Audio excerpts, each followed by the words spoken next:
Hi everyone, I'm Dawn. Welcome to my channel. Thank you for visiting with me today. So it's the Christmas season. It's a few days before Thanksgiving. It's the Christmas season to me. Thanksgiving, it's just a day where you eat a lot of food. It's not that big of a deal to me. So it's Christmas as far as I'm concerned. No, I'm not putting a tree up. This will be the third or fourth year in a row that I have not put a tree up. Um, I'm just not feeling it as far as the tree goes, but that doesn't, I did put a Christmas decoration up. So it's not that I don't like Christmas. I love Christmas. I'm just, Eric and Marshall don't care about the tree, and why am I going to put it up just for myself? You know what I mean? But in this video, we are going to go over 10 Christmas themed horror movies that I recommend if you are a horror fan and want to get in the Christmas spirit, but at the same time keep that spooky vibe going. Um, so let's just get started. And these are in no particular order. First, 2015's Krampus. Love that movie. It is so silly and ridiculous. Toni Collette, Adam Scott. It's just great in it. I like that they don't take themselves too seriously, and they're great actors, but are willing to do roles like this, because it's just a silly movie, but it's a great movie. It's silly and it's dismal and dark, but it's a fun movie. It's a fun watch, especially the evil gingerbread men. They're kind of a trip. Next, it's a very controversial movie when it first came out. I remember my dad was telling me all about it, and I was like, I can't wait to see it. And I didn't get to see it until he got it on. Something distracted me. I wasn't able to see it in the theater, but I was able to see it when he got it on VHS, and we were so excited and we watched it. And Silent Night, Deadly Night. That movie was just had so much controversy around it when it first came out in 1984. I think it was 1984. Yeah, it was about 1984, and I feel like that controversy just helped it. Controversy helps things; it doesn't hurt them. But I may make a video about the controversy surrounding Silent Night, Deadly Night, so stay tuned for that. Subscribe to my channel if you're interested in that, because I'm thinking about doing it. I've been taking notes and stuff, so I may do it. It just depends. There's a lot of videos I make that end up never getting published because I don't care about the final product. When it's like, if it's just me talking to you, that doesn't matter. I'll publish it. But if I'm discussing something, where I've done research on, a lot of times I don't like the final product and I don't show it to you. I should stop doing that and just show y'all everything, but you know. And next is Gremlins. I love Gremlins. It's such a cute movie. It's vicious and violent and horrific, but it's still adorable. I love Gremlins. Next is, oh boy, 1980s Christmas Evil. It's just this classic 80s slasher around Christmas time, so that it's really great. I think, it's not a good movie. We're not talking about Oscar-worthy films, but it's decent for, if you want something, if you're into 80s horror, slashers, and just silly horror, give it a go. 1974's Black Christmas, I think, is one of the creepiest movies ever. Um, it's just the whole 70s vibe, just, in my opinion, makes a movie even scarier. And it came out before Halloween, but was it a slasher? Because people say Halloween is what started the slasher genre, but um, like a lot of people might argue, Black Christmas is a slasher. But it's just a great movie. It's so, there's a story being told. Margot Kidder's in it. It's a great movie. And then next is 2006's Black Christmas. A lot of people are going to disagree with that. And I understand it. It's not a great movie, but I enjoy watching it.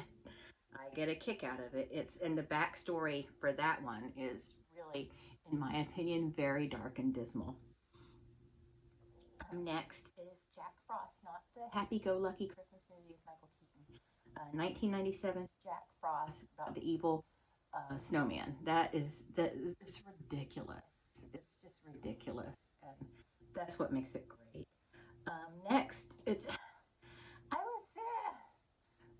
didn't know whether I should really consider this a horror movie or not, but when I was researching these movies to make sure that I had the titles right and years right and everything, it kept coming up as a horror movie. So we'll call it a horror movie. It's not scary. It's a great movie, but it's not scary. Is Violent Night with David Harbour. He's great. So that's a great movie. Again, I don't really consider it horror, but since it kept coming up under the horror genre in my research, whatever. Came out last year. Next is Anna and the Apocalypse. It's such a cute movie. It's a musical. It's a zombie movie. It's a horror movie. It's a Christmas movie. It's, and wrapped up in a pretty little bow. It's a great, great movie. Give that a watch. I watched that on accident because I was looking for something to watch and just couldn't find anything and just was like, okay, screw it. We'll just watch this. So, yeah. Next is a movie called Wind Chill with Emily Blunt. She plays such a bitch in it, but it's a really good movie. It's very creepy and eerie and you just wonder, is this really happening or is the cold playing tricks on their brains or, it's a really eerie, spooky movie. And then for an honorable mention, I want to say A Nightmare Before Christmas. I consider it a kids movie or a family movie. I don't really think of it as horror, but I know so many people do watch that movie and are horror fans. So that's an honorable mention. And my opinion is you can continue watching Halloween movies through the Christmas season if you want to, because in that song, The Most Wonderful Time of the Year, they kind of touch on Halloween a little bit, time for ghost stories, so I say, yeah, it's the most wonderful time of the year, which starts in October and goes through January 2nd, so I think, yeah, throw it in there. It's fun. Throw in the Halloween movies. Next year, or next Christmas, we should get Terrifier 3, which is supposed to be a Christmas-themed movie, so that'll be interesting. Not a huge fan of the Terrifier movies. I do love Art the Clown, but I find those movies just gory for the sake of being gory. Now, I don't love gore, not because it grosses me out or makes me sick, but just because I think it's weak as far as horror goes. I think when you use gore as horror, it's not scary. When you're using gore, but there's also horror, like in the movie The Thing with Kurt Russell, is very, very gory. But it's important to the storyline, like it fits into the storyline. And yes, I understand that Art the Clown is a horrific killer, and so there's going to be blood and guts. But I just feel like it's gratuitous, and people wouldn't care about these movies if they weren't gory. Which tells me the storyteller doesn't really know how to tell a story, because although the horror is important to me, the story is kind of important too. And with a movie like Terrifier, I kind of feel like you need a story because there's so much background. There's, All Hallows Eve and then the first Terrifier.